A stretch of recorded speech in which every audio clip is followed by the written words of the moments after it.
नमस्कार, मैं वीरेंद्र बिष्ट। आप देख रहे हैं उत्तराखंड उदय लाइव। इस समय हम मौजूद हैं शामपुर गुड्डू प्लाट गली नंबर 8 में। आज से कुछ समय पश्चात हमने यहाँ से खबर दिखाई थी कबूतरबाजी की, जो कि बाहर विदेश में नौकरी लगाने के नाम पर यहाँ से जो है लोगों से पैसे लिए गए और बाहर भेजा नहीं गया और धोखाधड़ी हुई। मैं एक बार फिर उसी मकान को दिखाना चाहूँगा आपके पीछे। यहाँ पे अब बोर्ड लग चुका है किसान यूनियन का, भारतीय किसान यूनियन का क्रांति कार्यालय आवास। और जो यहाँ पे है आयुष चौहान जी, वो भी यहाँ पे पदाधिकारी बन चुके हैं, और विकास सिंह सैनी जो कि राज्य अध्यक्ष है। हालांकि इसकी पुष्टि हम नहीं कहते कि इनको सदस्यता मिली है, मगर यहाँ पे बोर्ड जो यहाँ पे मिला है, और ऋषिकेश के तमाम जो है जनसेवक समाज सेवी जो है यहाँ पे मौजूद है। एक बार कैमरामैन को कहेंगे कि यहाँ पे एक बार दिखाएं कि जो भी यहाँ पे मौजूद हैं और इन आम जनता की यहाँ पे आवाज़ बनने एक बार फिर दोबारा पहुँचे हैं। और लोग भी कुछ यहाँ पे बैठे जानना चाहेंगे पूरा मामला क्या है, क्योंकि अब सुना है कि गिरफ्तारी हो चुकी थी और जमानत भी हो चुकी है। हमारे साथ जयपाल सिंह जी है जो पीड़ित हैं। सर, क्या कहना चाहेंगे, क्योंकि पहले भी हमने ये मामला उठा था, आप लोगों ने चौकी का भी घेराव किया, अब क्या स्थिति है इस विषय को लेकर? सर, अब ये स्थिति है कि हम ये चाह रहे हैं कि हमारे जो पैसे हैं, जो रकम इनको दी गई है, वो हमको वापस मिल जाए। और ये हमको अब मारने की धमकी दे रहा है कि कोई पैसे नहीं तुम्हारे। परसों मेरे बच्चे को भी मैसेज में बोल रहा है कि तू वहाँ क्यों जा रहा है धरने में। तो मैंने बोला भाई मेरा बेटा है, जाएगा। मैं तो कल मेरे को भी फिर इसने मैसेज किया है, कह रहे वहाँ पे कोई बदतमीज नहीं होनी है, नहीं तो आगे देख लेने क्या होगा। और फिर गाड़ी चलाने की धमकी भी दे रहा है और बंदूक दिखा रहा है हमको मारने के लिए। जो आप भी अभी आरोप जो लगा रहे हैं इस युवक पे, क्या आपके पास उसके सारे तथ्य है, कुछ प्रूफ है? बिल्कुल सर, इसने मेरे को अभी करीबन 8 महीने पहले अजरबैजान भेजा था फ्रॉड वीजा टिकट में। मैं वहाँ 3 महीने बैठ रहा हूँ। 3 महीने में मैंने जो भी खाया पिया नहीं खाया वो मुझे पता है। इसने मेरे को बोला और मेरे कंधे में बंदूक चला के मतलब दूसरों लड़कों को भेजा है कि वहाँ पे जयपाल 5,000 पर दिन कमा रहा है। तो वो 5,000 पर दिन कमा रहा है, तो तब 2-3 लड़के और इसने पीछे से भेज दिए। तो हम 3 महीने बैठ रहे, वो 1.5 महीने बैठ रहे। तो उसके बाद जब मैं इलीगल हो गया वहाँ पे, तो मैं अपना वीज़ा टिकट करा के वापस आ गया। फिर वापस आया, इनके पास घर में आया तो कभी बोलते कि शाम को देता हूँ, कभी बोलता है कल देता हूँ। तो इन्होंने पैसे दिए, जब हम गिड़गिड़ाए रोए, बच्चों के लिए खाने के लिए नहीं था, तो तब मैं आया तो कभी 50,000 दे रहे, कभी 4,000 दे रहे, कभी 6,000 दे रहे। तो मतलब टोटल अमाउंट मेरे को पता है कि कितना मिला है। तो ये बोल रहा है कि तुम्हारा कोई पैसा नहीं है। तो अब मैं ये चाहता हूँ कि मेरा पैसा वापस दिए। तो अभी जो आपको हाल में धमकी दी गई थी, आपको आपके बेटे को जो मोबाइल में मैसेज के माध्यम से धमकी दी गई थी या रिकॉर्डिंग जो भी कॉल आया था, क्या आपने उसकी शिकायत पुलिस पे दर्ज करवाई? नहीं सर, हमने पुलिस में अभी कुछ नहीं बोला, आप बोलेंगे। बट परसों रात को 2:30 बजे कॉल आई थी रात को। इसका छोटा वाला भाई भी मैसेज में बोलता हम तो मजे में घूम रहे, तुम बैठे रहो उधर धरने में। तो हम ये चाह रहे हैं कि ये सामने आया। मैंने उसको बोला भी तू सामने आ, सामने आके बात कर। तो फोन में बात क्यों कर रहा है, इधर उधर से बच्चों को धमकी क्यों दे रहा है, मेरे को धमकी क्यों दे रहा है। तो बोल रहा तुम अगर वहाँ पे बदतमीजी करोगे हमारी फैमिली से तो अच्छा नहीं होगा। तो छोटे भाई का नाम क्या है जिसने धमकी? मेरा लड़के का नाम है आयुष तोपवाल, अभी 14 साल का है। तो वो मैं चंडीगढ़ से आया हूँ स्पेशल ये धरने के लिए। मैं 22,000-23,000 की नौकरी छोड़ के आ चुका हूँ। तो मेरी मिसेज बोल रही कि आप आ जाओ, मैं तो इधर उधर रहती हूँ। तो मैंने कहा ठीक है। तो फिर मैंने कहा मैं धरने में रहूँगा यहाँ पे। तो देखिए कि धमकी दी गई है, मगर हालांकि पीड़ित पक्ष द्वारा अभी सूचना नहीं दी गई है। इसी प्रकार से जो जानकारी प्राप्त है, जगदीश सिंह जग्गा जी को भी धमकी दी गई थी। सर, क्या कहना चाहेंगे पूरे विषय में? आपको जानकारी है और यहाँ पे आप समर्थन में आए, उसके बाद आपको भी धमकी दी गई, तो क्या कहना चाहेंगे विषय को लेकर? देखिए, जैसी हरकतें ये जो लड़का है सोमेंद्र चौहान नाम से लड़का कर रहा है, ये अकेला नहीं कर रहा है। इसके पीछे एक तो बहुत बड़ी गैंग है, दूसरा इसका परिवार इसके समर्थन में है। क्योंकि कहीं ना कहीं जो पैसा इसने लोगों से लूटा है, झूठ बोलकर फर्जीवाड़ा करके जो पैसा लूटा है, वो पैसा इसने अपने घर पे लगाया, अपने परिवार को उस चीज से पाल रहा है, अपनी अय्याशी कर रहा है, अपने परिवार को अय्याशी करा रहा है, उन पैसों से ही करवा रहा है। और अगर वो पीड़ित लोग यहाँ पर इससे बात करने भी आ रहे हैं, तो इसकी माता का व्यवहार हमने देखा। वो यहाँ पे एक लड़का है, उसको थप्पड़ मारने के लिए तैयार है। भाई, जिससे तुमने पैसे ले लिए, तुम अपना घर उससे चला रहे हो, अब अगर वो अपने पैसे वापस मारेंगे तुम उनको थप्पड़ मारोगे क्या? फिर वहां पे कुछ पत्थर पड़े, इन्होंने घर के अंदर कुछ पत्थर रखे हुए हैं, वो उठा रहे हैं मारने के लिए। मतलब बात करके राजी नहीं है। फिर अगर फोन पे मेरे से बातचीत हुई है, पहले तो इसने कहा कि ठीक है जी, इनके जो पैसे हैं मैं दूंगा। फिर उसके बाद बोलता है जी पैसा तो 1 रुपये भी नहीं दूंगा, और अगर तू इनकी सपोर्ट में आएगा तो तेरी खोपड़ी में गोली मारूंगा। तो तब से हम इसको कह रहे हैं कि भाई तू गोली मारने की बात कर रहा, सामने तो आना। अब कहीं से तू बैठ रहा, कभी कहाँ नाम ले रहा जी मैं शेर सिंह राणा के पास बैठा हूँ, विकास सिंह सैनी के पास बैठा हूँ, कभी कह रहा महक सिंह के पास बैठा हूँ। मतलब सब लोगों के नाम ले रहा है। अब जिनके नाम ले रहा तो एक बार सामने तो आ जा। धमकी देने के बाद ये सोशल मीडिया पर अपनी फोटो डाल रहा है, बंदूक इसने हाथ में पकड़ी हुई है। तो पुलिस भी अगर इसके प्रति अगर ऐसा व्यवहार दिखा रही है, जैसे हमें लग रहा है कि यहाँ पे इतने लोग अगर आके बैठे हैं, सारे सम्मानित लोग यहाँ पर आए हुए हैं, तो पुलिस इसके प्रति क्या रोल निभा रही है? पुलिस खाली यहाँ आ रही है, राउंड मार के चली जा रही है, इसके अलावा और कुछ नहीं। पुलिस को चाहिए तुरंत इंस्पेक्शन लेके तुरंत इस पे कार्रवाई करे, नहीं तो ये जो जन मुद्दा है धीरे धीरे बढ़ता जा रहा है। इसके आगे आने वाले समय में या तो ये किसी को गोली मारेगा या पब्लिक इसको पीट के मारेगी, तो इसकी सारी जिम्मेदारी शासन प्रशासन की है। इसकी जिम्मेदारी यहाँ पे बैठा कोई व्यक्ति नहीं लेगा, ये खुद शासन प्रशासन को लेनी पड़ेगी, क्योंकि इतने दिनों से शासन प्रशासन को दिख भी रहा है कि ये लोग यहाँ पर बैठे हैं और पीड़ित लोग हैं, और फिर भी पुलिस चुप बैठी है। और जैसे देख रहे हैं शिवाजी नगर में गोली मार दी गई, देहरादून में आज की भी खबर है गोली मार दी गई, तो क्या ये लोग ऐसे घूमते रहेंगे, गोलियां चलाते रहेंगे, पुलिस प्रशासन कुछ नहीं करेगा? तो इसलिए पुलिस को जल्द से जल्द इस चीज का संज्ञान लेना चाहिए। तो देखिए जल्द से जल्द पुलिस को संज्ञान लेना चाहिए। और सुधीर राय जी भी यहाँ पे मौजूद हैं, तमाम मुद्दों में एक्टिव रहते हैं। सर क्या कहना चाहेंगे, क्योंकि तमाम जनता है वो जानकारी है कि करोड़ों का मामला है, किसी के 5 लाख, किसी के 10 लाख, किसी के 15 लाख, तो क्या कहना चाहेंगे? क्योंकि उत्तराखंड में इस तरह के फ्रॉड जो है LUCC भी देखा गया था, लोगों की आम जनता की मेहनत की कमाई है, क्या कहना चाहेंगे? देखिए, सबसे पहले तो जो ये सोमेंद्र चौहान है, और जो हमें यहाँ आके पता लगा है कि यहाँ पे लगभग 30 से 40 लोग यहाँ पे इस टाइम वर्तमान में मौजूद है, जिसके साथ इसने बहुत बड़ी धोखाधड़ी करी है। कई करोड़ों का मामला ये नजर में आ रहा है। और इसमें सबसे बड़ी बात ये है कि जो पीड़ित लोग हैं वो सारे के सारे वो ग्रामीण क्षेत्र के लोग हैं। बड़ी मुश्किल से उन्होंने अपनी जीविका, जो कई लोगों तो ये बता रहे हैं कि उन्होंने अपने मकान तक और जमीन तक बेच के अपने बच्चों के भविष्य को लिए उनके लिए उसने उसको पैसे दिए हैं। और जो ये पूरा का पूरा मामला है, जो ये सोमेंद्र चौहान है, अब यहाँ आके अब हमें ये पता लग रहा है कहीं ना कहीं ये संगठित कॉन्स्पिरेसी नजर आती है जो मैदानी क्षेत्र से जुड़ी हुई है। कहीं ना कहीं इनका एक पूरा गैंग है, जैसे जग्गा भाई ने बताया, ये पूरा गैंग सक्रिय रूप से यहाँ काम कर रहा है। जो मैदानी क्षेत्र के बहुत से लोग उसमें शामिल हैं, और यहाँ पे ग्रामीण क्षेत्र के जो हमारा उत्तराखंड के ग्रामीण क्षेत्र की जनता है उनको बरगला के, उनको बहला के उनसे जो है पैसे ठगने का काम करता है।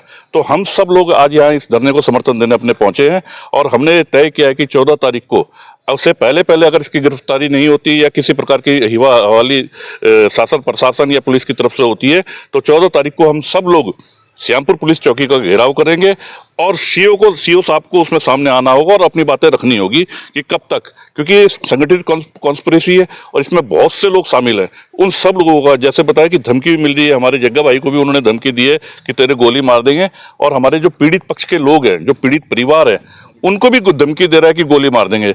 मुझे लगता है कि जो सरकार है ये घटना होने का इंतजार करती है।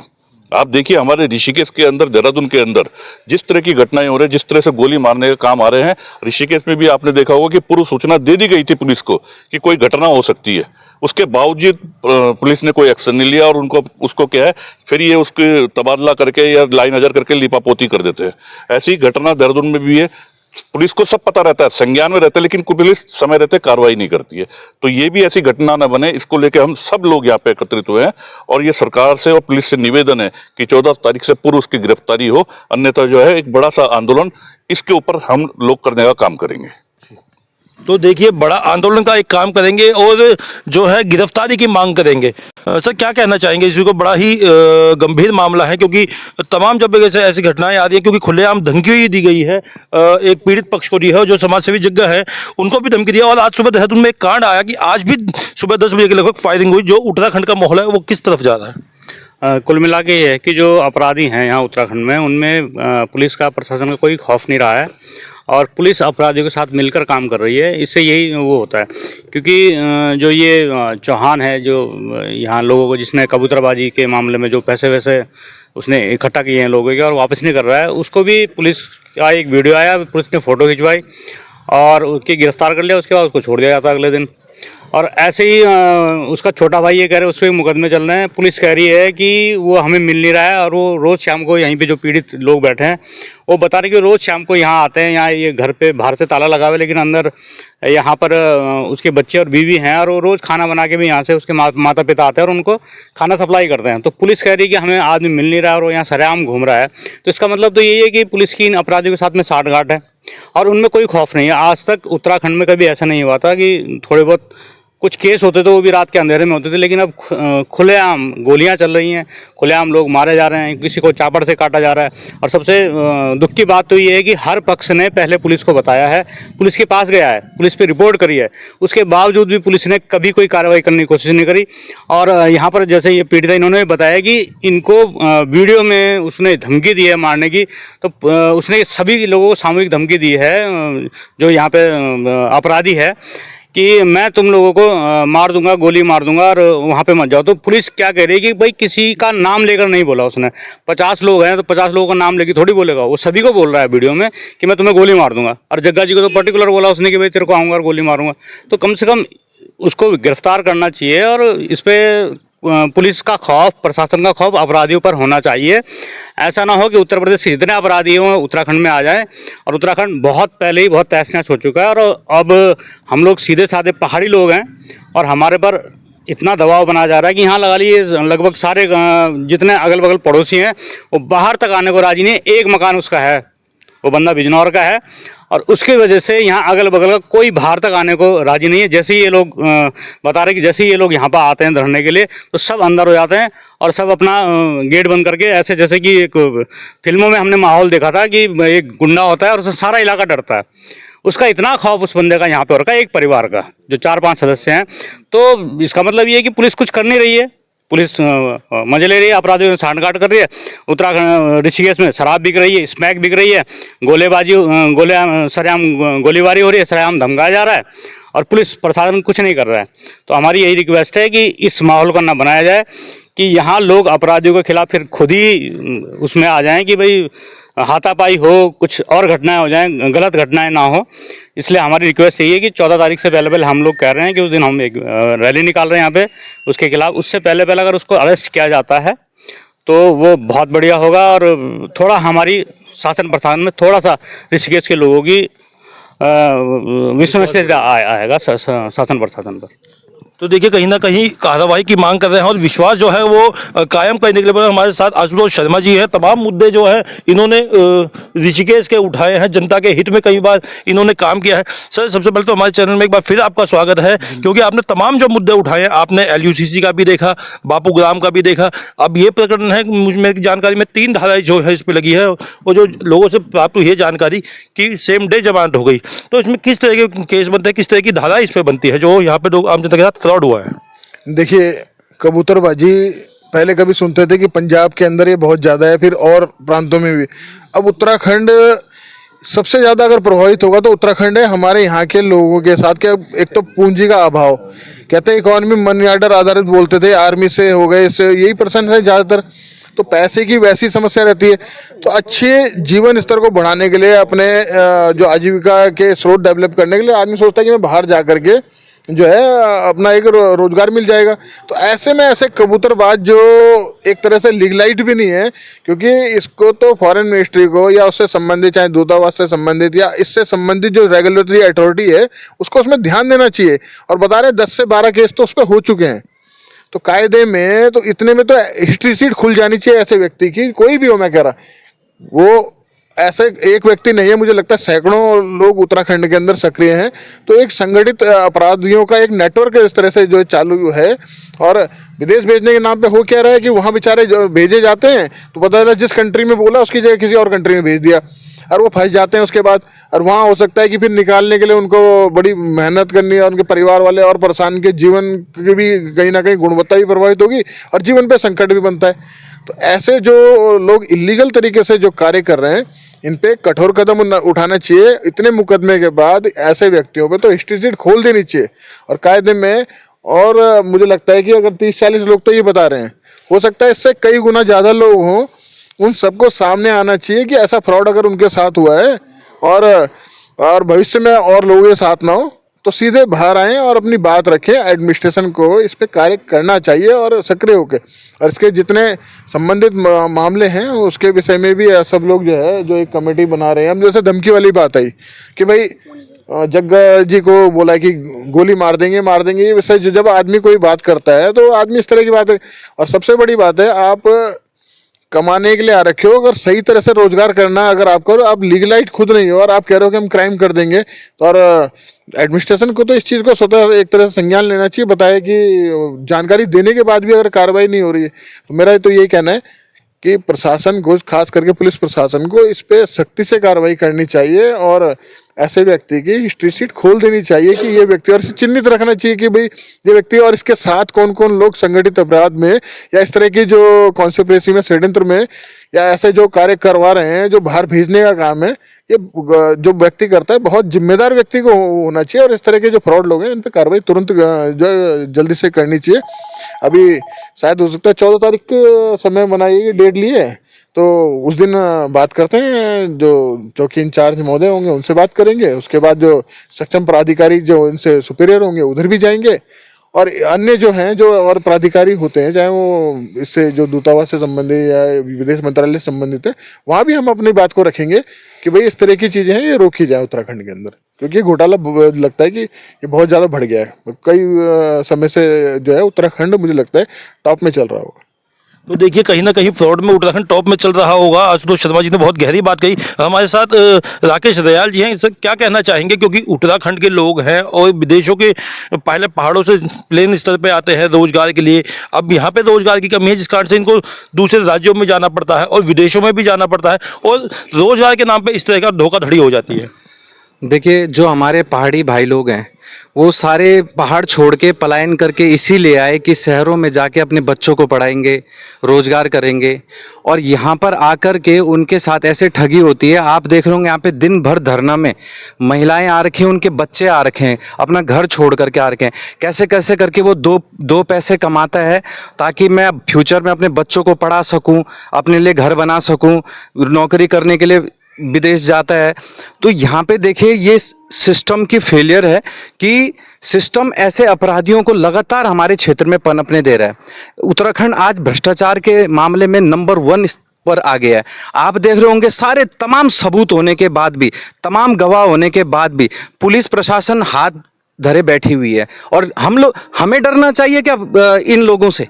हमें डरना चाहिए पुलिस से इस समय, जब हम सही हैं, हमारे पास सारे तथ्य हैं, तो डरना इनको चाहिए, डरना पुलिस को चाहिए। वो डरा हमारे भाई को रहे हैं कि गोली मार देंगे, वहां मत बैठो।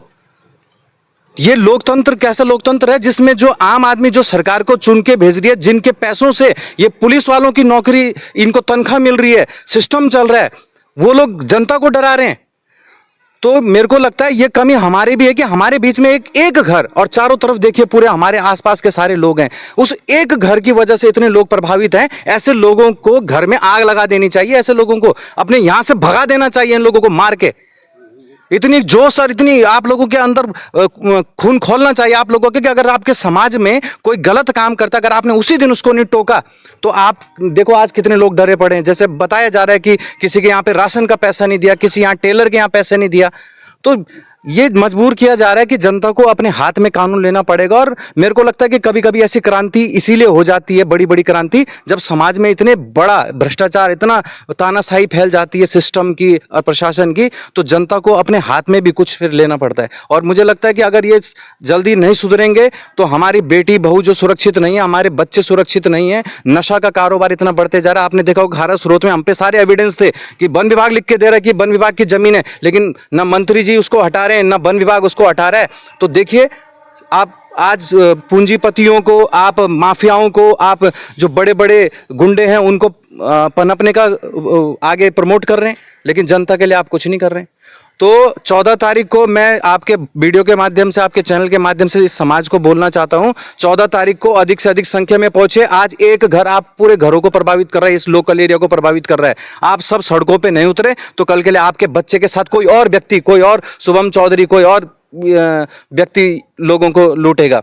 तो आप सभी से निवेदन है 14 तारीख को आप अधिक से अधिक संख्या में पहुंचे। और पुलिस प्रशासन से भी निवेदन है, ऐसे व्यक्ति को जेल में डालना तो है ही, जेल डाल के समाधान नहीं होगा, पैसे थोड़ी नहीं मिल जाएगा जेल डाल के। इसकी जो संपत्ति है उसको जब्त की जाए, और उस संपत्ति को बेच करके, उसकी गाड़ी घोड़े बेच करके, जब उसको भी पता चलेगा कि मेरे बच्चे जब छत में, मेरे बच्चे के छत में, जब मेरे बच्चे के सर पे जब छत नहीं होगा तो कैसे लोगों को तकलीफें झेलनी पड़ती है। तो इसकी सारी संपत्ति जब्त की जाए, इसके जमीन जायदाद सब जब्त की जाए और लोगों के पैसे लौटाए जाए। तो देखिए कहीं ना कहीं जनता आक्रोशित है और जो है अब मांग करी है कि एकत्रित 14 तारीख को एकत्रित होने के लिए यहाँ पे जितने भी पीड़ित परिवार हैं और समाज सेवी भी हो सकता है उसमें मौजूद रहे। आगे किस तरीके से ये जो है मामला चलता है उसको जानने के लिए बने रहे उत्तराखंड उदय लाइव पे। धन्यवाद।